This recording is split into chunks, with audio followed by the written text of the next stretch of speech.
My colleague Shawan getting us this report earlier today. Let me get you the response to what we have seen from the Russian side here in Ukraine. Now, you've seen that disastrous press conference of the Russian Foreign Minister Sergei Lavrov, where, that's been the talk of the town right now as to when questions were essentially raised about what really happened in Mariupol. Let's not forget, 1,000 kilograms of a bomb that is dropped in a maternity yard, and there is enough proof to the fact that there were people who were there. There were pregnant women who were there when the bomb actually exploded. But the Russians have essentially said that it was the Azov battalion which was there at that very place and not pregnant women.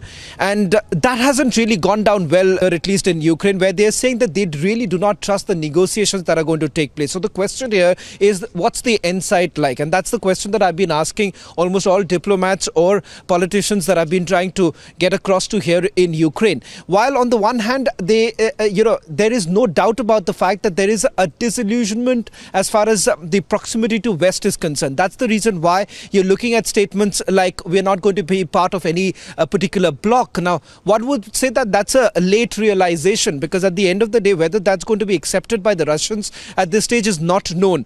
So Ukraine at this stage, in the midst of the war, suddenly saying that they're not going to be part of any bloc, while they were very aggressive as far as the EU membership is concerned, or for that matter the NATO membership. Now they are saying that the NATO membership is also not something on the negotiating table. So what exactly lies on the negotiating table?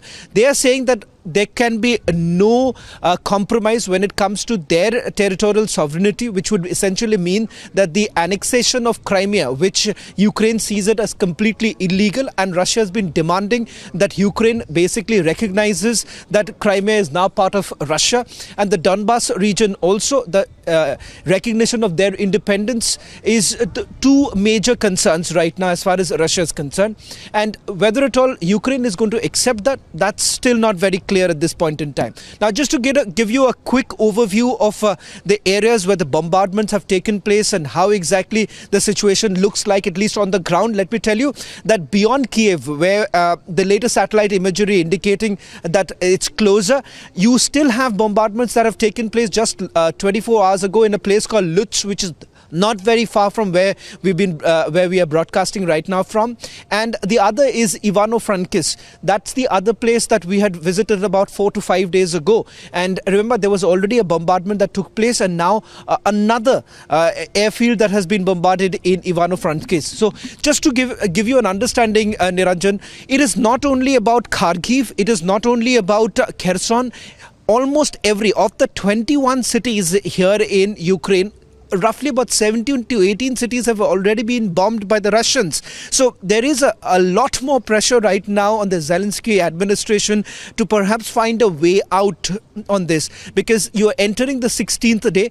No doubt that there is a stiff resistance that has been put, but how far can you take this fight with the Russians is something that the Zelensky administration will certainly have to weigh in. What we have reported in the last few days is the role of mercenaries, how they are being brought in, private armies have been brought in.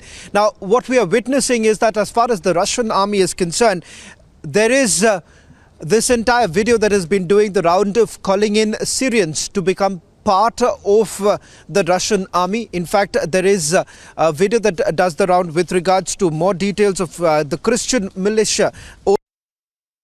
We not far from Kyiv, and right here, as I'm reporting right from this place, and as I know from the official sources that situation in Ukraine are being worse and worse by Russian artillery, and as you may know about yesterday's bombardments that took place in Zhytomyr, in Dnipro, and what was 2 days ago in Mariupol, that crazy things that happened, and we are now watching and reporting this crazy stuff right here. And as I can know about those things, a lot of people are running away from their homes, and